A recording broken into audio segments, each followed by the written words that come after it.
কিছুদিন আগে আপনাদের এলাকার পুরুলিয়াতে সম্ভবত এক আদিবাসী ছোট্ট একটা বোনকে স্কুলে পড়াবো তার শারীরিক নির্যাতন করে তাকে টুকরো টুকরো করা হয়েছিল। এই অন্যায় অত্যাচারকে মিটিয়ে নারীদের বাঁচার অধিকার দিবার নাম হলো ইসলাম। জোরে বলুন সুবহানাল্লাহ। এটাকে কেউ রাজনীতি ভাবে নিতে পারে, আলাদা বিষয়। এটা আমরা করবো, আমার ধর্মের কাজ। নারীকে বাঁচানো হলো আমার ধর্মের কাজ। জোরে বলুন সুবহানাল্লাহ। কথা মাথায় ঢুকছে? কিন্তু আজ সমাজে দেখা যাচ্ছে যারাই রক্ষক তারাই ভক্ষক। যারা ক্ষমতায় বসে আছে তারাই নারীদেরকে বেশি অপমান অপদস্থ করছে, আবার তারাই ঘুরিয়ে ফিরিয়ে ইসলামকে আঘাত দিবার চেষ্টাও করছে। কেন? ইসলাম যদি জেগে যায় এদের নারী ভোগ বন্ধ হয়ে যাবে। এই ছেলেগুলো যে ঘুমোচ্ছে, যে মুসলমানের বেটা ঘুমোচ্ছে, এদেরকে মদ দিয়ে, মেলা দিয়ে, যাত্রা দিয়ে, টিভি দিয়ে, সিনেমা দিয়ে, খেলা দিয়ে এদেরকে সব ঘুমিয়ে রাখা হয়েছে। কেন?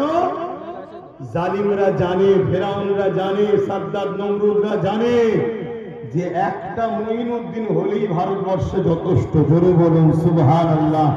অতএব এদেরকে ঘুম পড়াও, এরা জেগে না যায়। এরা যদি জেগে যায় তাহলে আজকে নারী দেহ শোষণ যে ভোগ চলছে, নারীদের যে অপমান হচ্ছে, এই অপমান যারা করছে এদের দুনিয়ায় টিকে থাকার জায়গা খুঁজে পাবে না। এরা যদি জেগে যায়, এটা চক্রান্ত চলছে একটা। কিন্তু আমার কম, আপনারা তো আপনার ধর্মকেই বুঝতে পারলেন না। আপনাকে আল্লাহ পাঠালো কেন? আল্লাহ যে দুটো চোখ দিলেন কি জন্যে?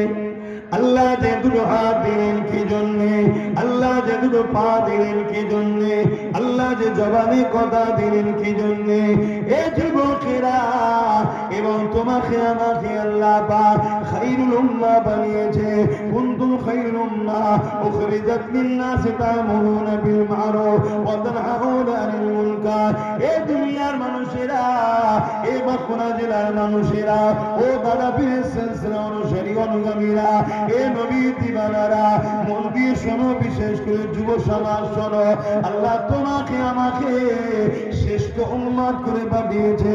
কেন পাঠিয়েছে? আমাদেরকে আল্লাহ দুটো কাজ দিয়েছে। অন্যায় দেখলে মিটিয়ে দাও, ন্যায়কে প্রতিষ্ঠিত করো।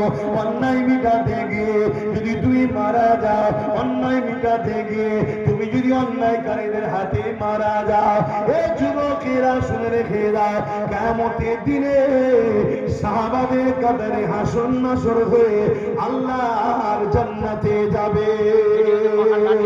আর অন্যায়ের বিরুদ্ধে লড়াই করতে গিয়ে আল্লাহ যদি তোমাকে আমাকে বিজয় দেয়, আল্লাহ যদি তোমাকে আমাকে পথে দেয়, আল্লাহ যদি তোমাকে আমাকে কামিয়াবি দেয়, তাহলে তুমি কি পাবে? দুনিয়াতে ইজ্জত পাবে, দুনিয়াতে সম্মান পাবে, দুনিয়াতে খলিফা হবে, দুনিয়াতে রাজত্ব চালাবে, দুনিয়ার মানুষ তোমাকে আপন করবে, দুনিয়ার মানুষ তোমাকে সম্মান জানাবে, তোমাকে দুনিয়ার মানুষ আপন করে নেবে। এই সম্মান দুনিয়াতে পাবে, এবং পরকালেও আল্লাহ তোমাকে জান্নাতি বানিয়ে দেবে। আরো জোরে বলুন সুবহানাল্লাহ। আল্লাহ জিন্দাবাদ। আমার নবী সাহাবারা কি করেছিল? কি করেছিল? আরে নামাজ তো মেয়েরাজ থেকে এসেছিল। 11 বছর পর, নবুয়াতের এলানের 11 বছর পর নবী মেয়েরাজে গেছে। 610-এ এলান করেছে আমি মোহাম্মদ আল্লাহর প্রেরিত রাসূল। তারপরে 2621-এ নবী মেয়েরাজ গেছে। আল্লাহ বলছে জমিন পরিষ্কার, নামাজ নিয়ে যাও। এই 11টা বছর ধরে আমার নবী কি করেছে বলো যুবক? হ্যাঁ।